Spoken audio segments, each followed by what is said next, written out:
চিকিৎসা পাম বুলি ৰাইজে আশা কৰি পেলাই তাত যায়, কিন্তু তাততো ট্ৰিটমেণ্ট নাপায়। খাব নোৱাৰা এগৰাকী পেচেণ্ট মোৰ নিজৰ ঘৰৰ, মোৰ ভিনিদেউ বৰপেটালৈ পঠিয়াই দিছে। তেতিয়াহ'লে আমি কি আশা কৰিব পাৰোঁ ইয়াৰ পৰা? আমি কি ৰিজাল্ট পাইছে আছোঁ এতিয়া? সেইকাৰণে চৰকাৰৰ ওচৰত আমাৰ আবেদন, আমাৰ ৰাইজৰ ফালৰ পৰা আবেদন, এই মেডিকেল কলেজখন শক্তিশালী ৰূপত থিয় কৰাই দিয়ক। দলে কিন্তু ৰাজনৈতিক দলে আমাক আজি BTC-খনক যিসকলে চলাই আছে তেওঁলোকে আমাক ক'ব বিচাৰিছে যে আমি পলিটিকেল কৰিছোঁ, ৰাজনীতি কৰিছোঁ। আমি কৰা নাই, ৰাজনীতি নহয়, ৰাইজৰ বেদনা, যিটো এই বেদনাটো অনুভৱ কৰি পেলাই আমি আন্দোলন কৰিছোঁ। অহা 26-ৰ যিটো বিধানসভাৰ নিৰ্বাচন, তাৰ আগে আগে আমাৰ মেডিকেল কলেজখন এটা পূৰ্ণাংগ ৰূপত মেডিকেল কলেজ এখন হ'ব বুলি আমি বাঞ্ছা কৰিছোঁ, আশা কৰিছোঁ। তেওঁ পাৰিব, তেওঁ যি কাম কৰে ভালকেই কৰে। CU এতিয়ালৈকে নাই, তাত কোনো ধৰণৰ মেচিন নাই, তেতিয়াহ'লে কেনেকৈ হ'ব পাৰে? আমাৰ ৰাইজ কেনেকৈ মান্তি হ'ব? তেওঁ বেলেগত যদি পঠিয়াই দিয়ে, ইয়াতে চিকিৎসা পাবৰ কাৰণে আশা কৰি পেলাই যায়, তেওঁলোকে আশা কৰা অনুৰূপে কোনো ফল পোৱা নাই, এনেকুৱা ধৰণৰ হৈছে। মৰমৰ ভাইসকলক মই আন্তৰিক শুভেচ্ছা আগবঢ়াইছোঁ, আৰু ইয়াৰ মোৰ লগত উপস্থিত সকলো অৰ্গেনাইজেশ্যনৰ লিডাৰবিলাকক মই আন্তৰিক অভিনন্দন আগবঢ়াইছোঁ যে আমি যে সন্মানীয় আমাৰ মুখ্যমন্ত্ৰী ডাঙৰীয়া, তেখেতে আমাৰ RNB চিভিল হস্পিটেলখনক লৈ পেলাই আমি আমাৰ কোকৰাঝাৰৰ নাগৰিকসকলে আপত্তি কৰাৰ কাৰণে আমি আন্দোলন কৰিছিলোঁ। সেই আন্দোলনৰ বিষয় লৈ পেলাই আমাক আলোচনা কৰিবৰ কাৰণে কি তাৰিখ আছিলে? 9 তাৰিখৰ দিনাখন আমাক আহ্বান জনাইছিল। তো সেই পৰিপ্ৰেক্ষিতত মই আপোনালোকক ৰাইজৰ জ্ঞাতাৰ্থে, আপোনালোকৰ মাধ্যমেদি ৰাইজৰ জ্ঞাতাৰ্থে মই কিছুমান কথা ক'বৰ কাৰণে আপোনালোকক মই আহ্বান জনাইছোঁ যে আমি সিদিনাখন তাত গৈ পেলাই মিটিং কৰিলোঁ। মিটিঙৰ সময়ত আমাৰ থলুৱা যিসকল দুখীয়া দৰিদ্ৰ শ্ৰেণীৰ মানুহবিলাকৰ কি অৱস্থা হ'ব, RNB চিভিল হস্পিটেলটো ইয়াৰ পৰা স্থানান্তৰিত কৰিলে, ইয়াৰ SL-বিলাক গোটেইটো লৈ গ'লে আমাৰ মানুহৰ কি অৱস্থা হ'ব, এই কথা লৈ পেলাই মুখ্যমন্ত্ৰী ডাঙৰীয়াক মই অৱগত কৰিছিলোঁ। আমি বিষয়টো লৈ পেলাই আমি পলিটিক্স কৰা নাই, ইছ্যুটো পলিটিকেল কৰা নাই, আমি ৰাইজৰ দুখ বেদনাটো অনুভৱ কৰি পেলাই মই আন্দোলনৰ নেতৃত্ব দিছিলোঁ। ইয়াত কোনো দলৰ কথা নাই, কিন্তু কিছুমান অৰ্গেনাইজেশ্যনৰ কথা আছে। অৰ্গেনাইজেশ্যনসকলে আহি পেলাই মোক লগ দিছে, সেইকাৰণে তেওঁলোককো মই আন্তৰিকভাৱে ধন্যবাদ জ্ঞাপন কৰিছোঁ। আমাৰ বনচু আছে, আটচু আছে, গাঁওবুঢ়া সন্থা আছে, তাৰপিছত কোকৰাঝাৰ নাগৰিক মঞ্চ আছে, আসাম সাহিত্য সভা আছে, আৰু সিটু আছে, সিটু এই দাদা নেতৃত্ব দিছে।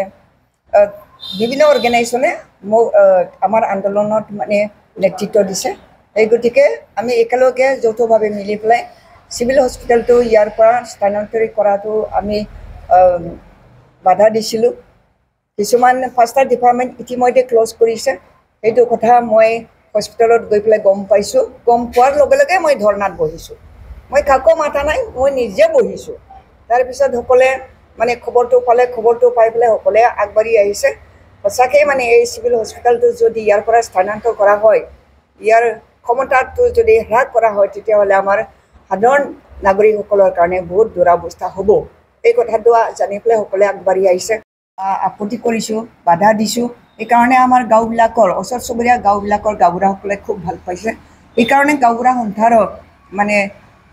লিডাৰে আমাৰ লগত একেলগে মিলি পেলাই আন্দোলন কৰি আহিছে। বনচুৱা আন্দোলন কৰিছে, আটচা আন্দোলন কৰিছে, আৰু আমচু তেওঁলোকে আহি পেলাই আমাক লগ দিছে। গতিকে তেওঁলোকলৈ মই আন্তৰিক ধন্যবাদ জ্ঞাপন কৰিছোঁ যে আমাৰ নাগৰিকসকলৰ দুৰৱস্থাটো দেখি পেলাই তেওঁলোকে যে সহানুভূতি আগবঢ়াইছে, তাৰ কাৰণে মই খুব ভাল পাইছোঁ। আমি তেওঁলোকক ধন্যবাদ জ্ঞাপন কৰিম। আৰু আপোনালোকে আমাৰ কথাবিলাক পাব্লিক লেভেলত ফ্লেছ কৰি দিছে, অৱগত কৰি দিছে। সেইকাৰণে ৰাইজেও গম পাইছে, সকলোৱে খবৰ লৈছে, সকলোৱে দুখ কৰিছে। যদি হস্পিটেল ইয়াৰ পৰা যায় আমাৰ ৰাইজৰ কাৰণে সুবিধা হ'ব।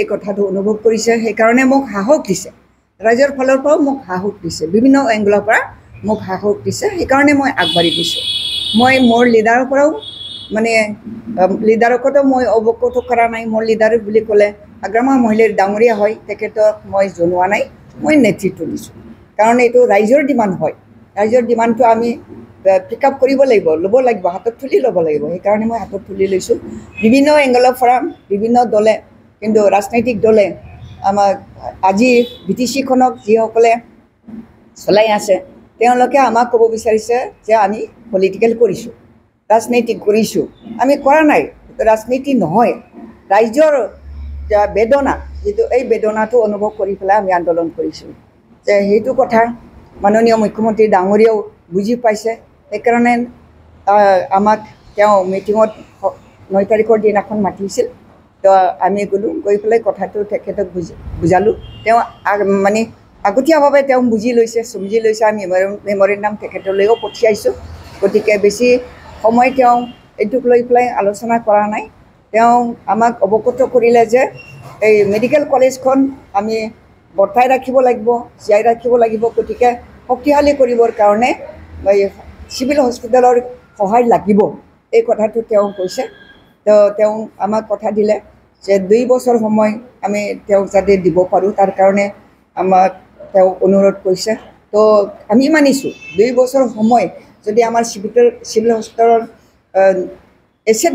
এছেটসকলক লৈ পেলাই যদি তেওঁ মেডিকেল কলেজ চলাব বিচাৰিছে আমি মানিছোঁ কিন্তু অলপ ইয়াৰ ক্ষমতাটো হ্ৰাস হ'ব পাৰে 2 বছৰ তেওঁ লোৱাৰ কাৰণে মই সহমত হৈছোঁ 2 বছৰ টাইম সময় আমি তেখেতক দিম আৰু তেওঁ যিবিলাক এছেট ইয়াৰ পৰা লৈ গৈছিল তেওঁ গম পোৱা নাই বুলি আমাক অৱগত কৰিছে তেওঁ আহি পেলাই চাব চিভিল হস্পিটেল ভিজিট কৰিব কি মেচিনাৰীবিলাক ইয়াৰ পৰা লৈ গৈছে তেওঁ বুজ ল'ব বুজ লোৱাৰ পিছত সঁচা অৰ্থত যদি লৈ গৈছে তেতিয়াহ'লে তেওঁ আমাক প্ৰতিশ্ৰুতি দিছে যে অহা আগষ্ট মাহৰ 15 তাৰিখৰ আগে আগে তেওঁ এইবিলাক চিভিল হস্পিটেললৈ ঘূৰাই দিব আমাৰ কথা হ'ল চৰকাৰৰ ওচৰত আমাৰ আবেদন হৈছে যে মেডিকেল কলেজৰ কাৰণে যিখিনি মেন পাৱাৰ লাগে মেন পাৱাৰটো তাত দিব লাগে যিখিনি মেচিনাৰী লাগে চিকিৎসাৰ কাৰণে যিখিনি মেচিনাৰী লাগে এই মেচিনাৰীবিলাক ইয়াত দিব লাগে মেডিকেল কলেজত দিব লাগে তেনেকৈ কৰিলেহে আমাৰ মেডিকেল কলেজটো শক্তিশালী ৰূপত থিয় দিব পাৰিব এতিয়া মানে এনেকুৱা হৈছে যে পেচেণ্টবিলাকে তাত যায় আশা কৰি পেলাই যায় মেডিকেল কলেজ হৈছে তাত বহুত ডাক্তৰ থাকিব এই বুলি ভাবি যিসকল পেচেণ্ট তাত যায় কিন্তু তেওঁলোকে তাত চিকিৎসা দিব নোৱাৰে বেলেগ মানে কি বুলি কয় নাৰ্ছিং হোমত তেওঁলোকে ৰেফাৰ কৰিবলগীয়া অৱস্থাত হৈছে মই তেওঁলোকক দোষাৰোপ নকৰোঁ আমাৰ এডমিনিষ্ট্ৰেশ্যনক মই দোষাৰোপ নকৰোঁ যদি কেপাচিটি নাই তাত চিকিৎসা দিবৰ কাৰণে কেপাচিটি নাই তেতিয়াহ'লে তেওঁলোকে আমাৰ প্ৰাইভেট কি বুলি কয় হা নাৰ্ছিং হোমবিলাকত তেওঁলোকে পঠিয়াবলগীয়া হয় আৰু বেছিকৈ কি কৰে বৰপেটা মেডিকেল কলেজলৈ তেওঁলোকে ৰেফাৰ কৰে সাধাৰণ মানে পেচেণ্টক সাধাৰণ বেমাৰীসকলক বৰপেটালৈ পঠিয়াবলগীয়া হয় সাধাৰণ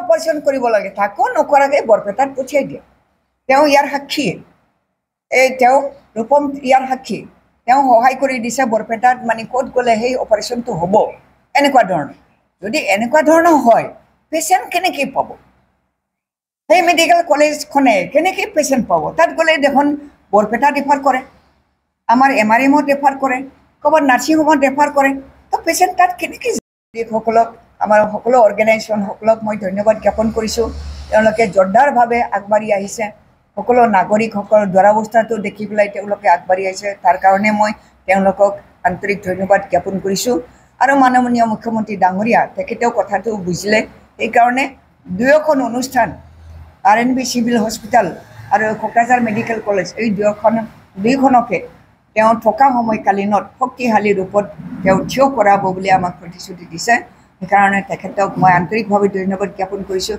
আমাৰ সকলো ফালৰ পৰা নাগৰিকসকলৰ ফালৰ পৰা হৈ পেলাই মই তেখেতক আন্তৰিক ধন্যবাদ জ্ঞাপন কৰিছোঁ আশা ৰাখিছোঁ অহা 26ৰ যিটো বিধানসভাৰ নিৰ্বাচন তাৰ আগে আমাৰ মেডিকেল কলেজখন এটা পূৰ্ণাংগ ৰূপত মেডিকেল কলেজ এখন হ'ব বুলি আমি বাঞ্ছা কৰিছোঁ, আশা কৰিছোঁ।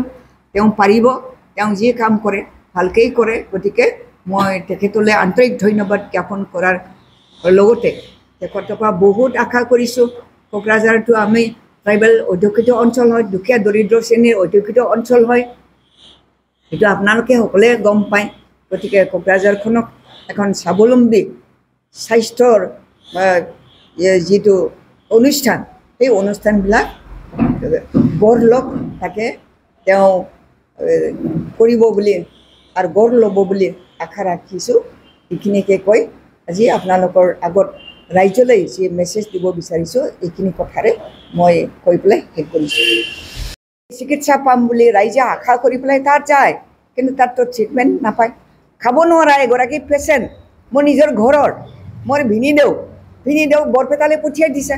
তেতিয়াহ'লে আমি কি আশা কৰিব পাৰোঁ ইয়াৰ পৰা? আমি কি ৰিজাল্ট পাইছে আছোঁ এতিয়া? সেইকাৰণে চৰকাৰৰ ওচৰত আমাৰ আবেদন, আমাৰ ৰাইজৰ ফালৰ পৰা আবেদন, এই মেডিকেল কলেজখন শক্তিশালী ৰূপত থিয় কৰাই দিয়ক। বাজেট এক্সট্ৰাভাৱে বাজেট বনাই পেলাই মেচিনাৰীবিলাক কিনি দিব লাগিব। আজিলৈকে ICU নাই, তাত ICU এতিয়ালৈকে নাই, তাত কোনো ধৰণৰ মেচিন নাই। তেতিয়াহ'লে কেনেকৈ হ'ব পাৰে? আমাৰ ৰাইজ কেনেকৈ মান্তি হ'ব? তেওঁ বেলেগত যদি পঠিয়াই দিয়ে, ইয়াতে চিকিৎসা পাবৰ কাৰণে আশা কৰি পেলাই যায়, তেওঁলোকে আশা কৰা অনুৰূপে কোনো ফল পোৱা নাই, এনেকুৱা ধৰণৰ হৈছে। সেইকাৰণে আমাৰ মাননীয় মুখ্যমন্ত্ৰী ডাঙৰীয়া তেখেতে বিষয়টো তেখেতৰ অৱগত হৈছে, সেইকাৰণে তেওঁ দায়িত্ব লৈছে। তেওঁ দায়িত্ব লোৱাৰ কাৰণে আমি সন্তুষ্ট হৈছোঁ আৰু 2 বছৰ সময় আমি তেখেতক সময় দিম।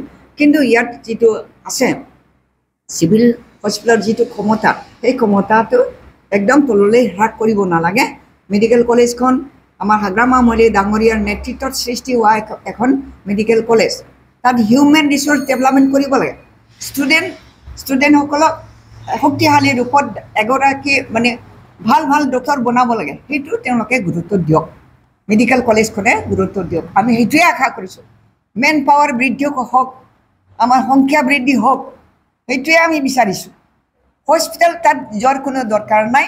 যদি প্ৰেক্টিকেলৰ কাৰণে দৰকাৰ আছে তেতিয়াহ'লে আমাৰ BTC চৰকাৰে সেই সুবিধাটো কৰি দিয়ক।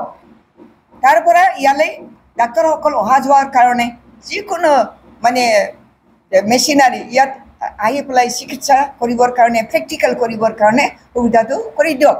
দিল্লীৰ চৰকাৰে যদি সকলো নাগৰিকসকলক ফ্ৰীলি যদি অহা যোৱাৰ কাৰণে ফ্ৰী কৰিব পাৰে, উইদাউট পইচা ট্ৰেভেল কৰিব পাৰে, দিল্লীৰ চৰকাৰে যদি এইটো কৰি দিব পাৰে, সেই আদৰ্শটো আমাৰ BTC চৰকাৰে অনুকৰণ কৰক, তেতিয়াহ'লে আমি সন্তুষ্ট হ'ম। ইয়াত একো অসুবিধা নাই। ইয়াৰ পৰা 5-6 কিলোমিটাৰ দূৰত আছে, বেছি দূৰততো নাই। যেনেকৈ মেডিকেল কলেজটো পাহাৰৰ ওপৰত, তাৰ কাৰণে বাছ আছে, মেডিকেল হস্পিটেললৈ আনিবৰ কাৰণে বাছ আছে। ঠিক তেনেকুৱা ধৰণৰ আমাৰ এই চিভিল হস্পিটেলখনো থাকক আৰু মেডিকেল কলেজখনো এটা স্বাৱলম্বী এখন মেডিকেল কলেজ ৰূপে থিয় হওক। मोनसे फोसावथाय नोंथांमोननि थाखाय मोनसे गोजोनथाव खौरां लानानै फैदों। चिरां जिल्लानि सिङाव थानाय काजलगावनि सिफुं हटेलखौ गुवाहाटी नोगोरनि साखाथियाव थानाय सानसारियाव गोदानै मोनसे सिफुं हटेल ब्रान्च खुलिनाया नोंथांमोननि थाखाय गोजोनथाव खौरां लानानै फैदों। नोंथाङाबो जुदि गुवाहाटीयाव थायोब्ला एबा गुवाहाटी नोगोराव दावबायहैनाय समाव बर'नि दोरोङारि ओंख्रिखौ जानो लुबैयोब्ला गुवाहाटी नोगोरनि साखाथियाव थानाय सानसारियाव गोदानै बेखेवनाय सिफुं हटेलाव थांनानै जाहैनो हागोन। बे सिफुं हटेलाव नोंथाङा बाङाय बेसेनावनो बर'नि गोबां गुबुन गुबुन दोरोङारि जाग्रा ओंख्रिफोरखौ मोननो हागोन। अनला दाउ, सबाय दाउ, अमाजों नारजि, मैथा अमा, ना बाथोन, थारुन अमा आरो गोबां बायदि बायदि बर'नि ओंख्रिखौ बे बर'नि सिफुं हटेलाव मोननाय जायो। सोरबाफोर जुदि बे सिफुं हटेलाव बर'नि संनाय खावनायखौ जानो थाखाय सिगांग्रो अर्डार हरनोब्ला नैबे 9864747796 9954772037 जामबुं नम्बराव कल खालामनानै बुकिं खालामहरनो हागोन।